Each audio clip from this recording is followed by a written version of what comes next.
I'm Spencer Bailey. This is Time Sensitive.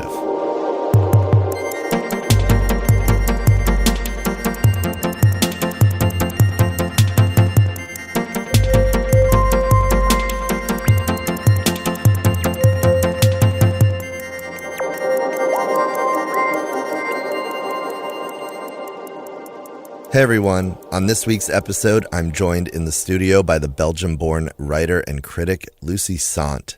She is the author of the new book, I Heard Her Call My Name, which blends together the first 6 months of her recent gender transition with various piercing moments from throughout her life.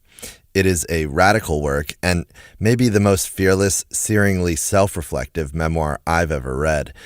As much a meditation on time, family, and ancestry as it is on her transition, the book reflects on lost time and what it was like for her to carry around this secret, her womanhood, for 6 decades.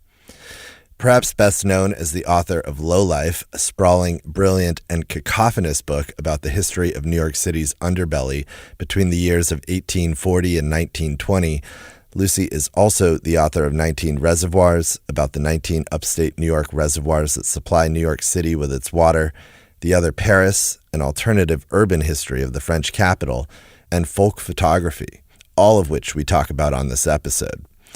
Since publishing her first piece of professional writing in the New York Review of Books in 1981, Lucy has gone on to write for publications such as the New York Times, Art Forum, and Vanity Fair.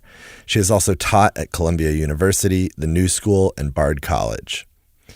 On the episode, among many things, we talk about some of the various out-of-body experiences and dislocations she had in her younger years, her family's factory worker past going back centuries, her life-changing literary journey, and the decision to open up the floodgates of her womanhood. Before we get into the episode, I'd first like to thank our Season 9 presenting sponsor, L'École School of Jewelry Arts, which is supported by the Maison Van Cleef and Arpels. With permanent campuses in Paris, Hong Kong, Shanghai, and Dubai, as well as various traveling schools, L'École focuses on 3 primary areas: savoir-faire, the history of jewelry, and gemstones.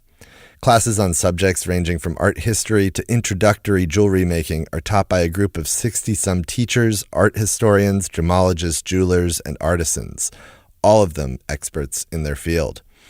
Among L'École's newest offerings is the podcast Voice of Jewels. Through a combination of narration and insights from art historians, jewelry experts, and L'École lecturers, each episode delves into the stories and secrets behind history's most fascinating jewels, from Rihanna's grills to a necklace that once belonged to Louis XV's favorite mistress to the legendary Blue Diamond. Available in both English and French, Voice of Jewels is narrated by the award-winning actor Edoardo Ballerini. Season 1, titled Sentimental Jewels, and Season 2, titled The Blue Diamond's 1001 Lives, are now available on Spotify, Apple Podcasts, or wherever you listen to podcasts. You can learn more about L'École and Voice of Jewels at www.l'ecolevancleefarpels.com. That's www.LECOLEVANCLEEFARPELS.com. And now, here's my conversation with Lucy.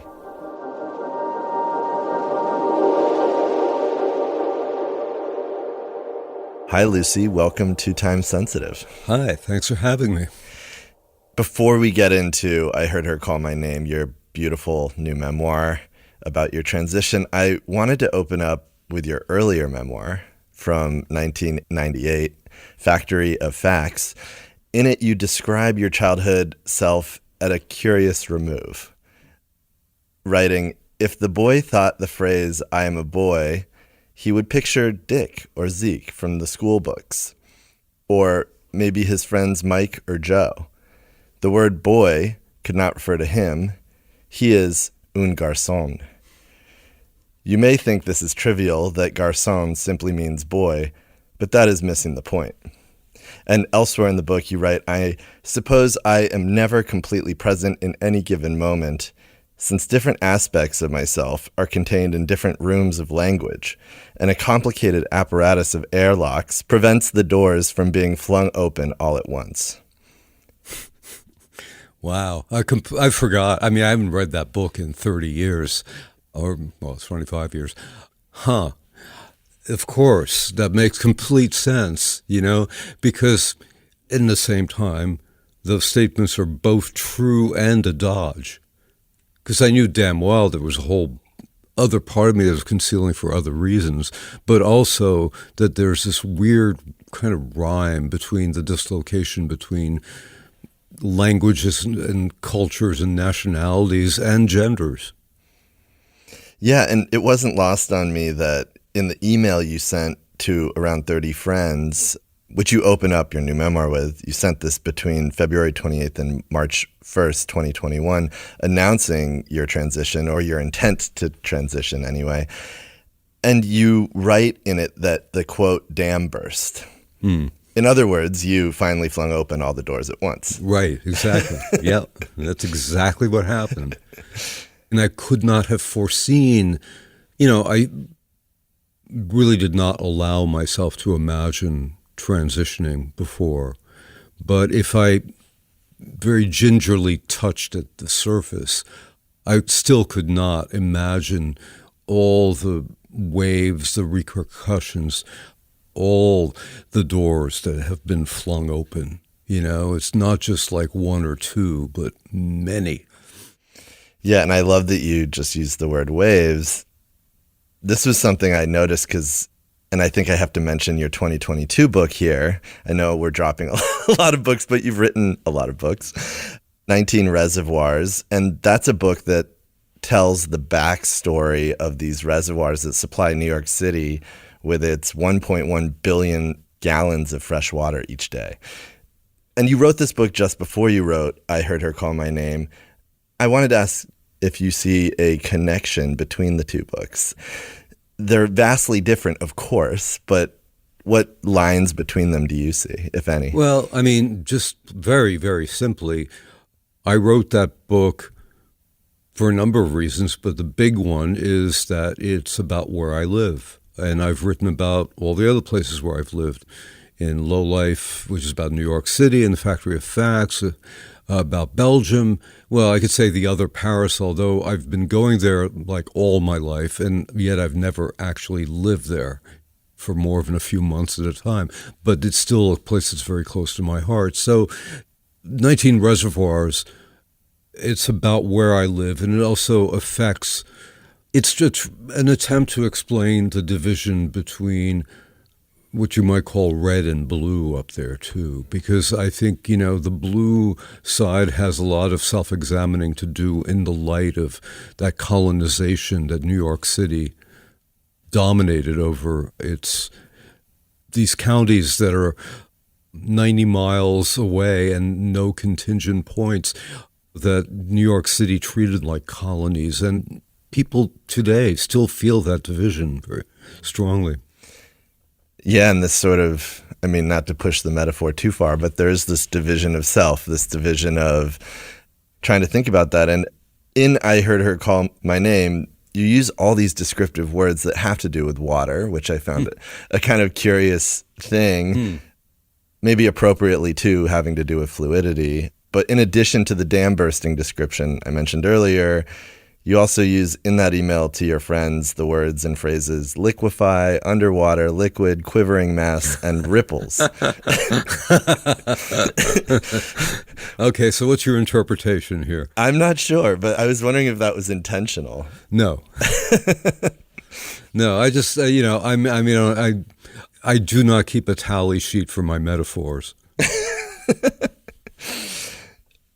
Age plays an important role, of course. Well, yeah. And we have to talk about that if we're talking also about time. And you've noted a, quote, great gulf that separates you from your youth and this sort of regret you have about your lost girlhood, how you yearn hopelessly for it.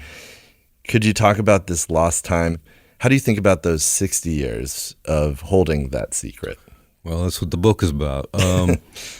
Thing about it is, the way it got started was through this phone app, which used what I didn't even know at the time, just think of as AI, uses AI to transform your face. You can be fat or thin or blonde or redhead, but I wanted the gender swapping feature. And so I put in that first picture, blew my mind. My very next action was to start feeding through every picture I could find of myself, which took about 10 days to round them all up. And wow, it gave me that vision. This was my alternate life. And those pictures were so amazing that was my first thought was, I got to write a book. I mean, it was going to happen anyway, right, about transitioning, but the pictures really clinched it immediately.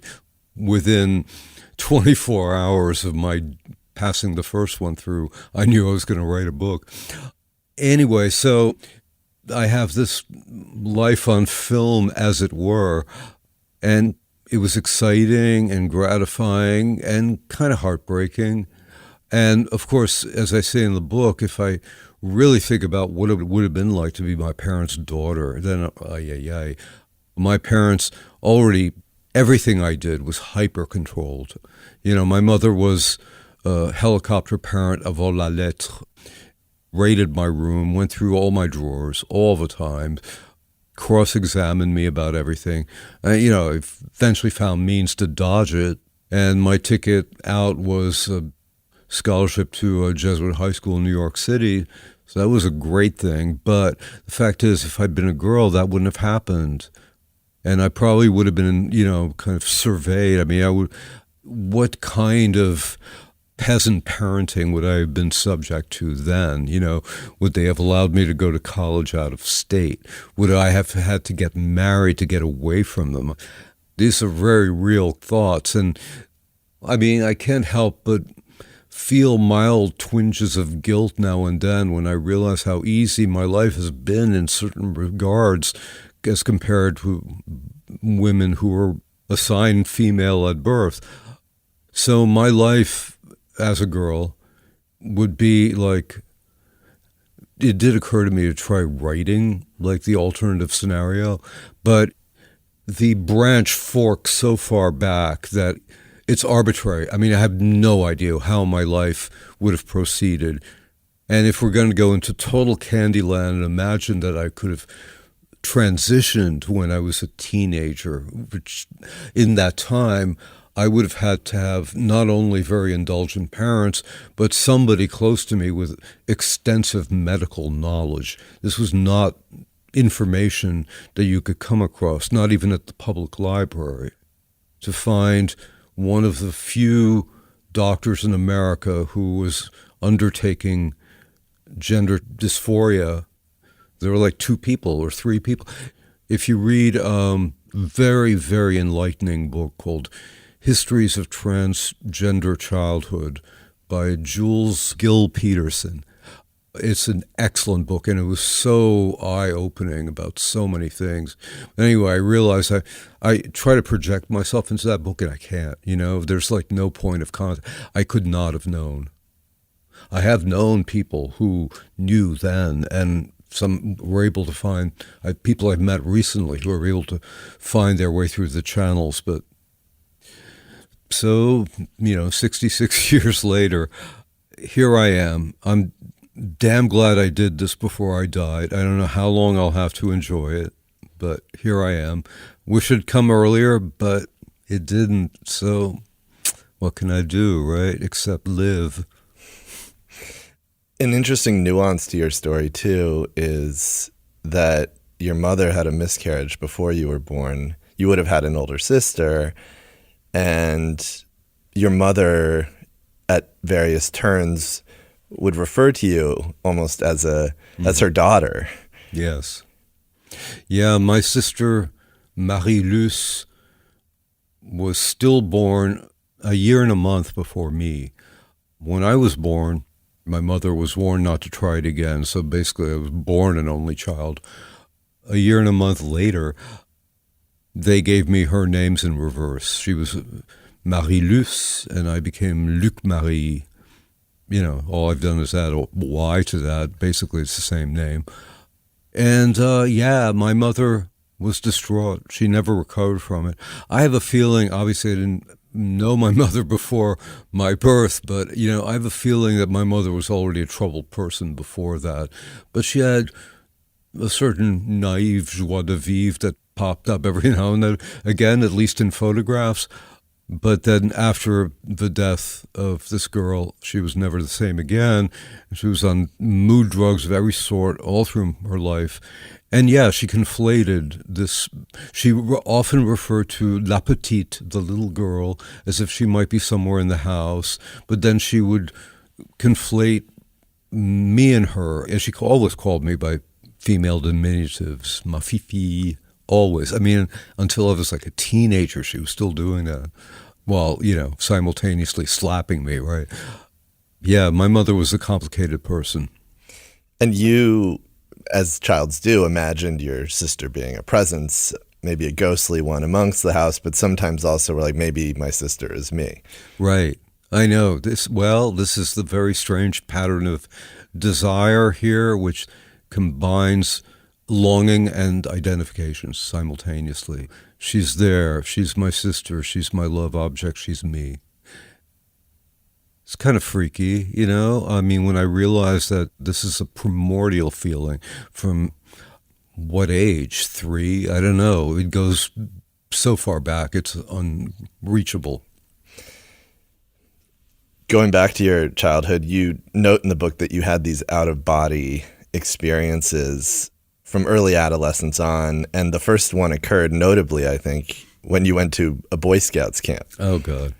You describe it as an overwhelming sense of dislocation, writing that you were like a character in a science fiction novel trapped between dimensions. What were some of these other out-of-body instances in your youth that you might recall? Oh, God, I don't think I have any really good ones, because it would happen sometimes when I was like, oh my, I'm in a room with all these important people. What am I doing in this room with all these important people? That kind of thing. Probably there were some more psychosexual ones, but I don't recall them. Maybe I've blocked them for, various self-protective reasons. Yeah. I don't know. But certainly Boy Scout camp, oh my God, that was a trauma of major proportions. Earlier in your life, you had, of course, also experienced dislocation, namely your family's move from Belgium to America. And I think it was actually, we should say here, several moves. You moved back and forth between America and Belgium, spending second and third grades split between these American and Belgian schools. And you also crossed the Atlantic 7 times during this period of your youth. Mm-hmm. Do you see any links between this immigrant experience and your transition? Oh, I mean, there's so many. It's crazy because I was passing. I had to learn very fast because, I mean, not only did we not move into an immigrant community when we moved here, there was no immigrant community. There were no other immigrants. Seriously. There was a post-war immigration wave from Europe that lasted until mid to late 50s, maybe. It was over by then. And it wasn't until 1965 that the U.S. removed national quotas. We got in quickly because Belgium never came close to filling its quota. Belgians don't tend to move very often. And I started school not knowing any English. Memorable exchange with Nun where she said, "It's a warm day. Why don't you take off your sweater?" And she went over, and since I was unresponsive, she yanked it off me, and I had on a little undershirt and a shirt-collared dickie. So that was a moment of revelation there. I wasn't really persecuted or anything. I was laughed at. I was imitated. It wasn't terribly traumatic, but I needed to figure out how to pass quickly. Learning from being observant and aware of everybody and everything, just like being covered with sensors and taking everything in and trying to mold these into something that resembled a personality. So transitioning, there's all these elements about that just felt incredibly familiar.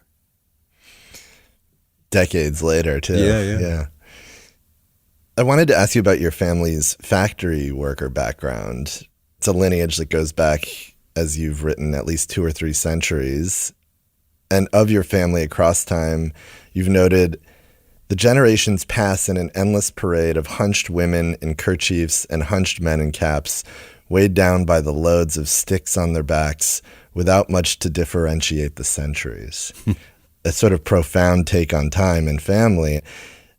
Your father worked in a Teflon factory. You yourself, even sort of in a moment of protest to your parents, in a roundabout way anyway, worked in a plastics factory. I did that for a year and a half, mind you. What do you make of this ancestral history of factory work across generations, and how do you view it in the context of your life today? That's an interesting one. Well, because the waters of the Vesdre River are very low in calcium, it became an ideal spot for washing wool. And it started being used for that in the Middle Ages. But then at the start of the Industrial Revolution, Scottish engineers came over and they built the textile industry in Verviers. There were as many as 100 factories at various points. This all started to crumble in the 50s along with everything else in European industry. The factories were still there into the beginning of the 21st century. Now they're gone. And with all these blank spots, the town looks like, well, maybe not quite Gary, Indiana, but on the road there. Anyway, yeah, as far as I can tell, because I've gone through genealogical records, because I knew nothing about my family history. I found out that we're in the first census, which was in 1221, inscribed for the first time. So we've been there for at least 800 years. And that I know my grandfather and my great-grandfather both worked for the only textile company that still remains, Simonis. And the reason they still remain in business is because they've got a near monopoly on green bays for billiard tables worldwide. That's a niche. Yes. Wow. Factory work was like, it's the only thing I knew. I mean, well, my mother's family had been tenant farmers until the Depression. Then they moved to the city and went to work in chocolate factories, which is another big item in the local economy.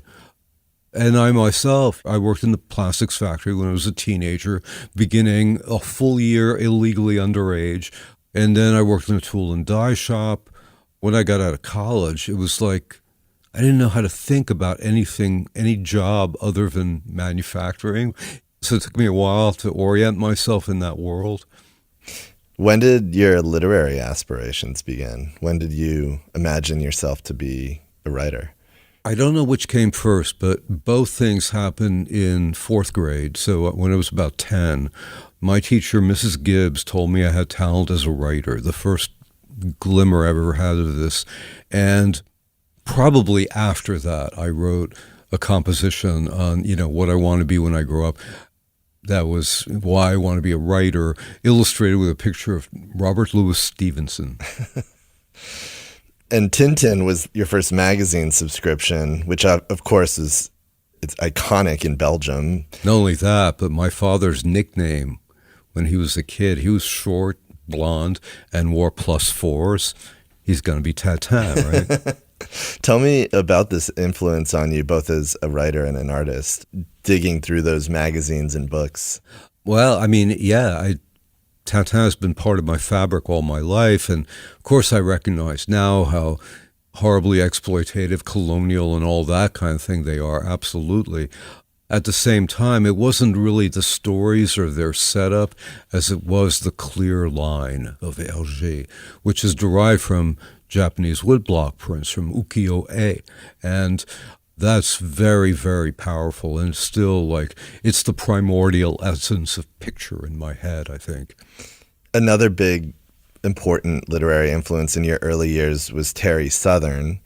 There was this book, Writers in Revolt, that you've written, changed your life, which this was an anthology Southern had co-edited in 1962, which you came across in the 7th grade. Tell me about that book. What was it about those essays or that particular collection?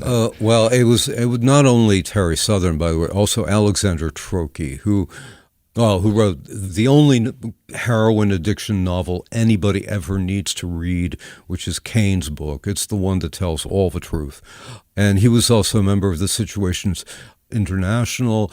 He was always fomenting revolution, and He was also a junkie, as so often happens. And Richard Seaver, who was the first big house publisher to publish a lot of this stuff. Well, this book, I mentioned in I Heard Her Call My Name, how a boy in my class, Frank Hortel, may he rest in peace, got up in class and started talking about, and he just did this to annoy the nun, started talking about Allen Ginsberg, the famous bearded poet, and his boyfriend, Peter Orlovsky. The nun was very upset. I think he was sent to detention or whatever.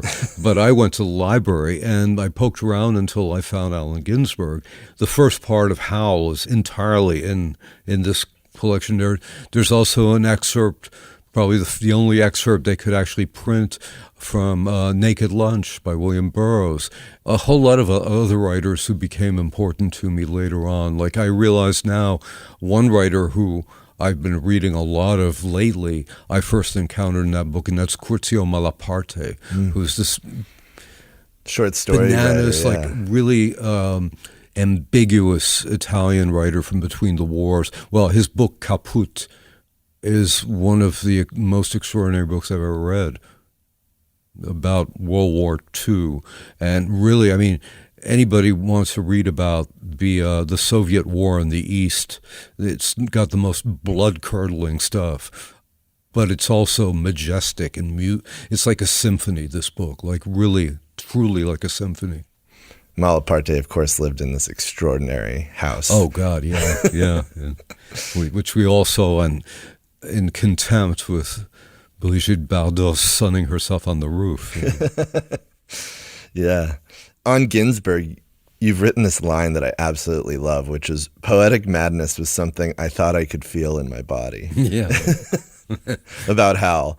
But I think it's interesting, this idea of poetic madness. It's like, was that actually what you were feeling? Or I think this was really common currency among school-age poets in the late 60s.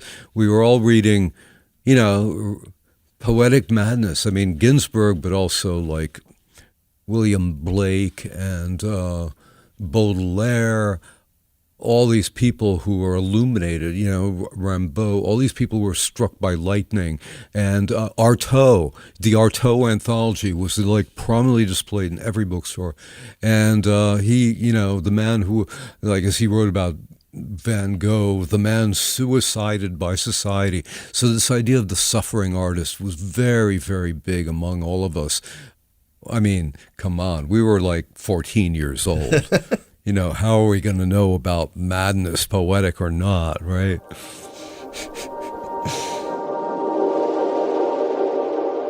Hey everyone, taking a quick break here to tell you a little bit about our Season 9 presenting sponsor, L'École School of Jewelry Arts, which is supported by the Maison Van Cleef and Arpels. Since establishing its first 2 campuses in Paris and Hong Kong, L'École recently opened new campuses in Shanghai and Dubai as part of its aim to spread the knowledge of jewelry art and culture to as many people around the world as possible. These new campuses offer free exhibitions and will eventually provide classes and in-person lectures by art historians, gemologists, jewelers, and craftspeople. Housed in the twin villas on Middle Huaihai Road and spread over nearly 22,000 square feet, the Shanghai School is the largest school of jewelry arts in the world. You can learn more about L'École and its current and upcoming offerings at www.l'ecolevancleefarpels.com. That's www.LECOLEVANCLEEFARPELS.com. And now, back to the episode.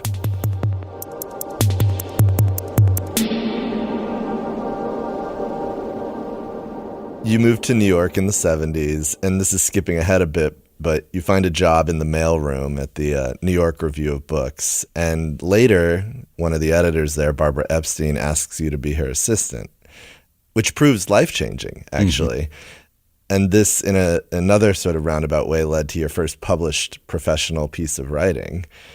In 1981, at age 27, it was a review of Albert Goldman's biography of Elvis.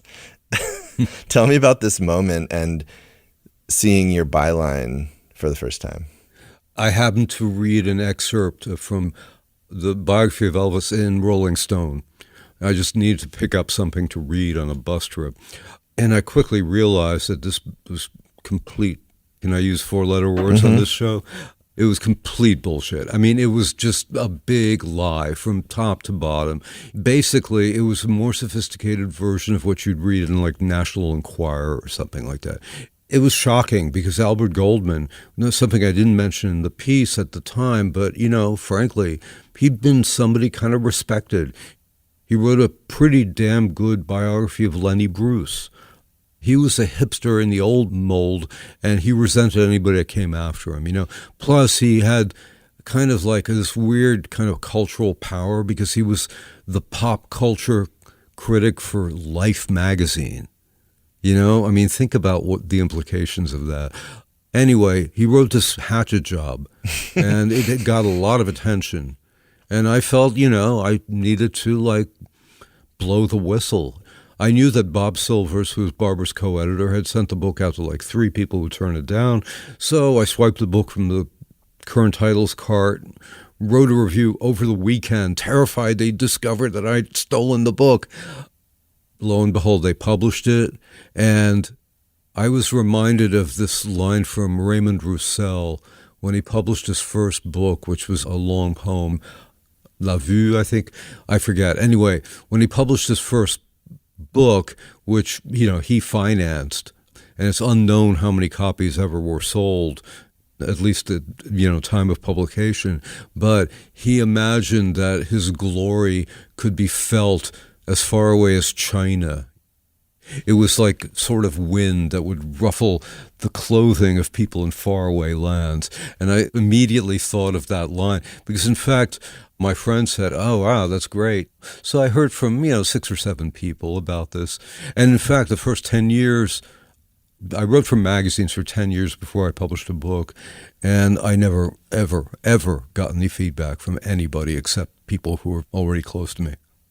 So it was an important life lesson, you know. Yeah. Writing is, it's not just throwing a rock into a well. It's the most precious rock that you've made yourself through 12,000 centuries of sedimentation, and you throw it into a well, and it's gone. Bye.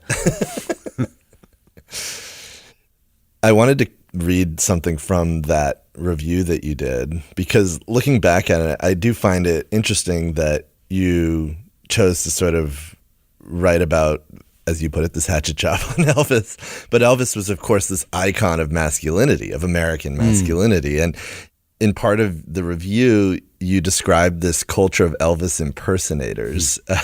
You write, dozens of impersonators appeared. Seemingly any white male could pass muster as a tribute if some 6 feet in height, weighing less than 255 pounds of King's final tonnage, and able to wear a black vinyl rug and a gem-encrusted white jumpsuit open to the navel. Some, like transsexuals, went to the length of having their features surgically altered to better resemble capital H, him. Wow. Hearing that now, what does that bring up? Oh, that's weird. I'd forgotten that. I mean, I hadn't read that thing, and who knows? Gosh. Well, I think, you know, that's funny because I think I've always had, I have like a strong kind of uncanny valley thing about me. I mean, it's improved over the years, and I've known people, and contexts vary, and personalities and all that, but I've always had a weird thing about plastic surgery.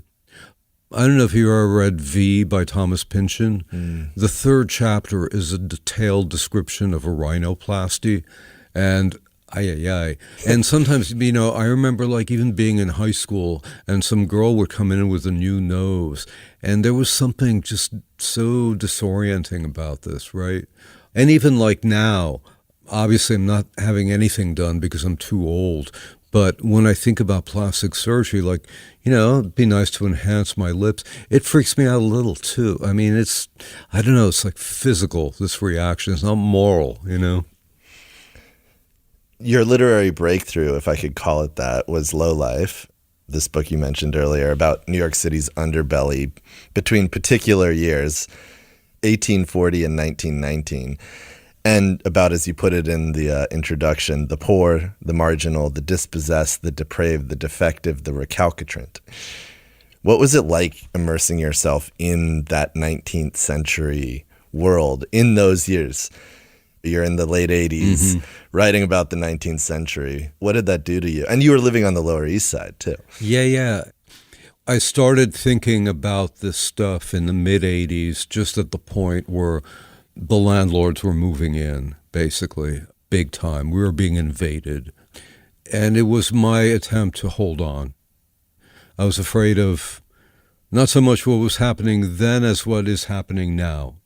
I was terrified that we would become the city that it is right now, which is locked down. There's no freedom. Nobody can afford anything. Where useful businesses are gone and there's nothing but high-end garbage. Meanwhile, though, it was also a kind of balm for me writing this book because my youth had just ended. And I don't know where to go, what to replace that with. What does that mean, my youth ended? Well, it means a lot of things. I was in a bad marriage. My friends were all pursuing individual interests. We didn't hang out the way we used to. And also, I didn't feel that attachment to pop culture the way I did until about like 1982 or so, that it spoke for me. It no longer spoke for me. So going into the past, I was entering a new world. You know, it was novelty for me. It wasn't old, it was new. And I went into that so hard that, there's another part in I Heard Her Call My Name where I talk about these books I didn't write. Those were all consequences of low life because one book I did write, for example, was folk photography, which is about photo postcards from the beginning of the 20th century. That, too, was a result of immersing myself in the world of the 19th and early 20th centuries, which, I practically lived there for about 20 years, actually. And more recently, you have this other book, The Other Paris, where it's a sort of similarly engrossing take on another city and its deep past. And there's this line that I absolutely love from it where you write that the city's principal constituent matter is accrued time. Which I think you could look at any city like that, but Paris is... Oh, yeah. Well, that's the thing. I mean, you might not quite see it in New York because it tears everything down. But in Paris, they've been pretty good about that. There's a lot of buildings that it would not have survived in Manhattan. They're still there in Paris, the equivalent. I mean, institutions is another matter, but the buildings are at least preserved. And this deep interest in the past, as you mentioned, this book, Folk Photography. Over the years, photography has been a deep interest of yours, beyond just writing, also as a collector of these early 20th century photoreal postcards and found photographs. And many of your books, I should say, also include imagery alongside the text. So only one of my books doesn't. Yeah. Yeah. Yeah, it's almost these double readings. And they illuminate the text in a really interesting way. What led to this particular interest in photography? Well, I did think about photography beginning when I was a teenager, and I learned to develop in print and all that kind of stuff. And then I went on a few photo expeditions, and I thought, well, I'm a big fan of Walker Evans and Robert Frank, and I'm just going to be their imitator for the rest of my days. So what am I doing? This is not a direction I should be moving in. I kind of put that interest away until, as a consequence of doing picture research for Low Life, I stumbled on these police evidence photos in the municipal archives, and they blew my mind. And it was like I said before about those gender-swapped photos that are in the current book. Same thing. When I saw these pictures, my first thought was, this is going to be a book, and bingo, it was. And as a consequence of that, I started getting like a million offers to write about photography. Now there are more people, but 30 years ago, there were really not that many people who were writing about photography in a serious way, a serious and non-academic way. So I kind of had a field to myself for 10 years or something like that. And along the way, you also start collecting these postcards. That becomes a collection of 2,500 plus. Mm-hmm. Tell me about this collection, and also, how did you go about building it up? Well, it began when there was this kind of wildcat flea market on Astor Place in Manhattan from like, I don't know, 81 until 87 maybe, more or less left alone by the cops, at least in the early years. This vast profusion of every kind of stuff. It was just crazy. And one day I saw this guy standing in front of Cooper Union with these two small piles of photographs at his feet, and they were photo postcards from the American intervention into the Mexican Revolution in Veracruz in 1914, I think it was. Holy cats, it must have been some old guy who died. Landlord put out the possessions on the sidewalk. He found them. And I bought the whole inventory for $10. It was almost 30 pictures, I think. And that set me off. Pretty soon I was going to every antique store I could find. They usually have a wire rack or a box or something. And they were 5 cents, 10 cents, 25 cents, maybe 50 cents.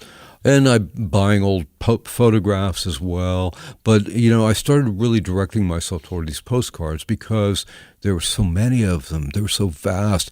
There were so many crazily great pictures. I imagined I could map the whole phenomenon. And they were cheap, of course. That was a big goad. And I said to myself, okay, I'm going to write a book. And when I write the book, I'm going to stop collecting.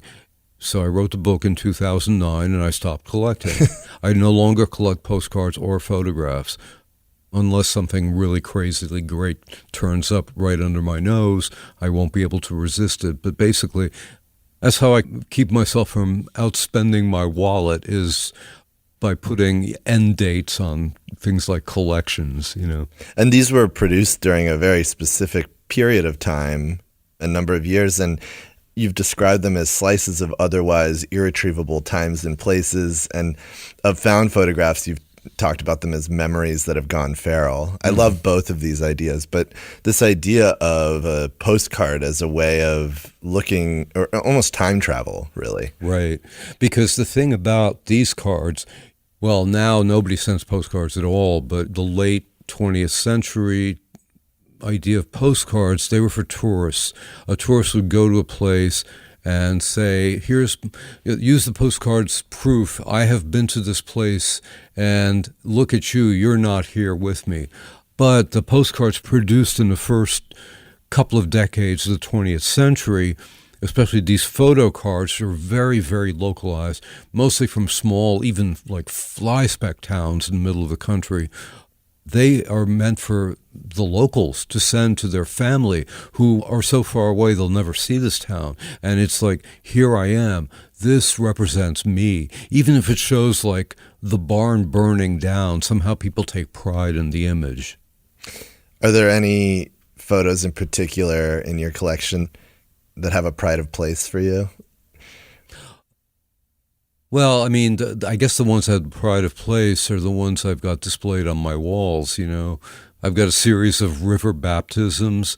These are not postcards, river baptisms, 20s tabloid crime photographs, spirit photographs. Now those, whenever I see a spirit photograph, if I can afford it, I buy it. An interest that will never die. And for a while I was collecting photographic matter relating to the Paris Commune as well.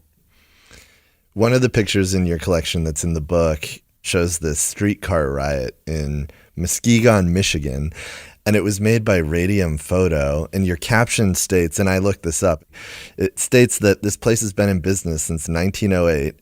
And then, fascinatingly, it still exists. Yeah.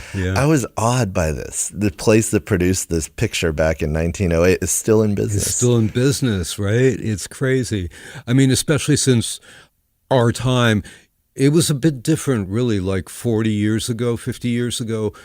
To see a place that had been in business for 100 years was not that exceptional. But it's partly, the way capitalism became hyper-capitalism in the last 50 years. Now it's amazing that such a thing can still go on. Yeah, and with what's happened with the digital too. It's right, just, yes. Yeah, that too, right? Yeah, because, I love it if there were like a local photo studio where I could go get my picture taken inside a brandy snifter or something like that, but they're gone, Flipping through this book, I also couldn't stop looking at this other picture, which was circa 1910. It's a postcard from Denver, Colorado, and it's of this man who appears to be flying in a plane above the state capitol. Right. Yeah, they built elaborate props. And, a lot of places, like if you went to the beach, if you went to Asbury Park, New Jersey, for example, there would be a hall that would be lined on both sides with different operators, would have a camera and a shifting selection of backdrops, which were more or less realistic, all of them hand-painted. There were artists who specialized in backdrops. There were three-dimensional props to give it additional depth.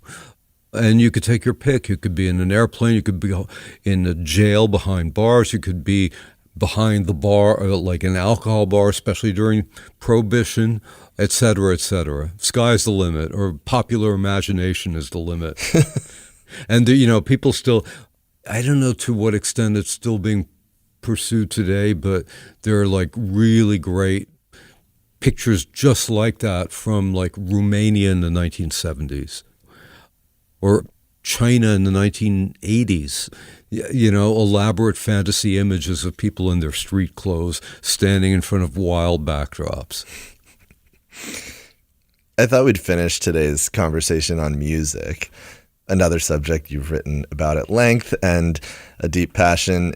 Of your childhood, you've written that dancing to pop music gave me proof that there was a better world somewhere. And in your essay, Maybe People Would Be the Times, you write, almost everything of interest in New York City lies in some degree of proximity to music. What is it about music that moves you and that you see kind of omnipresent, or this sort of connective tissue to everything? Well, partly it was a phenomenon of my youth. Beginning, you can date it variously. It's birth of jazz, whatever. But really, for people of my approximate age, it really began with the Beatles on Ed Sullivan 60 years ago. We all watched this, and it marked all of us. And then I became aware eventually of like music I was already hearing around me that I hadn't noticed. Rhythm and blues, years later, I got this shivery feeling from realizing, oh my God, I must have heard that in 1961. That's why it sounds familiar. And the cult of music, everybody wanted to be a rock star. This was a complete phenomenon that really lasted through to the end of the 20th century, roughly. 21st century music has a completely different set of meanings because the media have changed. Because there aren't any record stores anymore. Young people certainly build communities around music via various electronic means of transmission that are different. The 60s were like the big tent model where we all listened to all the same music, soul, R&B, country, rock and roll, British rock and roll, etc. Everything was swirled into this large, big pot, and I liked almost all of it. I liked like 99% of the music that you heard in the 60s. By the 70s, we were starting to drift apart into different constellations. Punk was more or less the camp where I was, and I could see my high school classmates drifting away on the Laurel Canyon singer-songwriter iceberg, which was floating down the river, and other people were in disco. Well, we were on disco too. Yeah. See, that's the thing, punk and disco, which is not a contradiction. It wasn't in those days. But it wasn't maybe the same disco as the people who bought a fifth of Beethoven. You know what I mean? There were different shadings of disco, but we liked the hard disco. I think I first went to a disco in 1973, and I can date it. You know why? Because of the cover of Shame, Shame, Shame by Shirley and Company. And on the cover, there's a cartoon version of Shirley, and she's finger-shaming a cartoon version of Richard Nixon, who was to resign the following year. Yeah. And I remember being at the original Limelight on Sheridan Square, which was like this big open-to-all gay club of that period, dancing to Shame, Shame, Shame by Shirley and Company. thinking about the music connective tissue of your life, it's like you were reading Rolling Stone and read this review, and then you're like, I got to write my own review of this book about Elvis. Right. And it wasn't a review, it was an excerpt in Rolling Stone. Oh, an excerpt, yeah. You've also written these essays, such as The Invention of the Blues, an essay that, if my numbers are right, it took 8 years to put together. Well, I wasn't working on it all that time. Right. But what was it like putting that particular piece of writing together? Because the blues are an interesting example of time where it's within the century, but there's sort of a murky history that you had to... Right, North. Since we're sitting here in Brooklyn, it reminds me of my term in Park Slope and how this essay began with my trudging from my apartment on St. John's Place to the Y on 9th Street with my Walkman and listening to, I had this very big stack of blues cassettes like Yazoo and stuff, listening to them on this walk back and forth to the Y like 4 times a week. And I got really deeply into what I was listening to. It became an obsession and I had to hunt it down. The blues didn't just show up. You read accounts of the blues and it's all about how they evolved from field hollers. But yeah, come on, it's actually a very sophisticated, very specific form. Somebody came up with it, but we'll never know who that was. And, the New York Review even made me fudge the line when I said somebody, some person. They still wanted it to be a collective.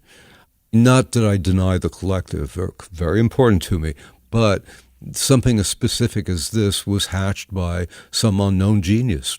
No other way to phrase it. You're now also writing about music, your next book. And I should mention here that it's focused primarily around the 60s and the Velvet Underground. Could you share a bit about it? How did this project come about and what can you share? Well, the backstory is that I had a contract that I got myself into somehow. I almost want to say it happened without my knowing it, but I ended up with a contract to write a biography of Lou Reed. It was set up by it was set up actually by Andrew Wiley, who was Lou's agent, but not mine. But I did wind up with this contract, and I did realize I didn't want to do it because, well, for one thing, I've never wanted to be a biographer. The idea of interviewing kindergarten classmates just freaks me out. But it was a lot of money, and I already spent some of that money. So transitioning came to my rescue, and my agent made a swap, 2 books for one. Number 1 of the 2 books is I Heard Her Call My Name, and this is number 2. And the way I describe it as officially is The Velvets and Their Times. And it is about the Velvets, but for me it's even more about New York City in the 60s, which is something I've been fascinated by for a long, long time. It's something I saw sidelong as a child and then saw just as I was beginning to go away in my first 2 years of high school, commuting, which began in September 68. And it was a completely different city, the 60s, than it was in the 70s. Most of my friends came to the city in the 70s. The 60s were a kind of magic time. It was a much, much smaller world than anybody today can really imagine. And people like the sculptors and the composers and the poets and the speed freaks and the peace marchers and the civil rights marchers, all of these people were how many, 100, 200 people? And they all knew each other, It's remarkable. And it was a kind of openness. It was a city where you could find Igor Stravinsky in the phone book. Think about it. What do you think that world, as you're sort of diving into it, says about the now? Well, that culture had to die and be reborn a few times in between. It seems at such a drastic distance from today. I mean, in the 70s, it's much clearer. You know, we were living in the ruins, and somebody bought up all the ruins and reconstructed the whatever had been there and made them expensive. But the 60s, which was this magic post-war moment, it was the peak of American prosperity, the peak of American liberalism. Yeah, I mean, you already had, like, the crazies, you had the Birchers, et cetera, but it was still the peak of American liberalism. I mean, the Voting Rights Act, the, you know, anti-poverty measures, all kinds of civil rights legislations happened then. And right up into and including Roe v. Wade, it seemed like we were winning. And then this heavily militarized reaction set in some time later, accompanied by, you know, the real estate. But, you know, I'm not going to go into, like, writing you a conspiracy theory wall chart here, but it's heartbreaking. It's a time when people actually genuinely thought that we don't maybe need a revolution because we're on the way to liberation through the system, and everything seemed groovy for a little while, and then it all went to shit. Do you think any of that spirit can return? Well, you know, you can try to animate it within yourself or your friend group or whatever. As far as it having much impact on the culture, that seems dubious because the circumstances are just so different. You know, there's the money angle. There's the fact that everything is refracted into a million pieces. It was the last era of the big tent when everybody was paying attention to. Everybody watched Walter Cronkite. Everybody read Life magazine. Everybody listened to AM radio. It was no segmentation by race, creed, gender, religion, sexual persuasion, any of that. Everybody attended to the same culture with their own.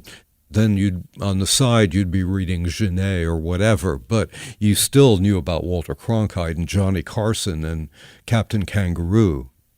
And now, I mean, I don't know whether anybody on my street attends to the same culture as I do at all. It's so, yeah, segmented. Yeah. Lucy, thank you. This was such a pleasure. Great. It was fun. Thank you.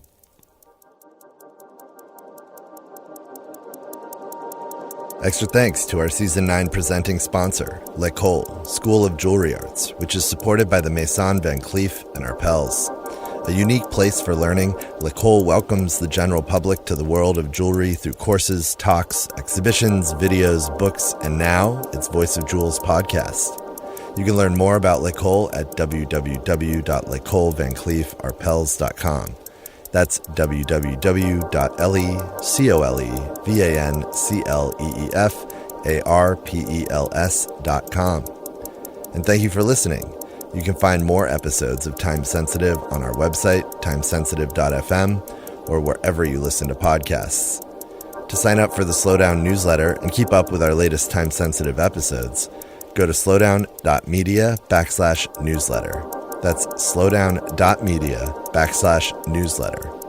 You can follow us on Instagram at slowdown.media. Our theme music was composed by Billy Martin. This episode was produced by Ramon Broza, Emily Jang, Mimi Hannon, Emily McDonald, and Johnny Simon.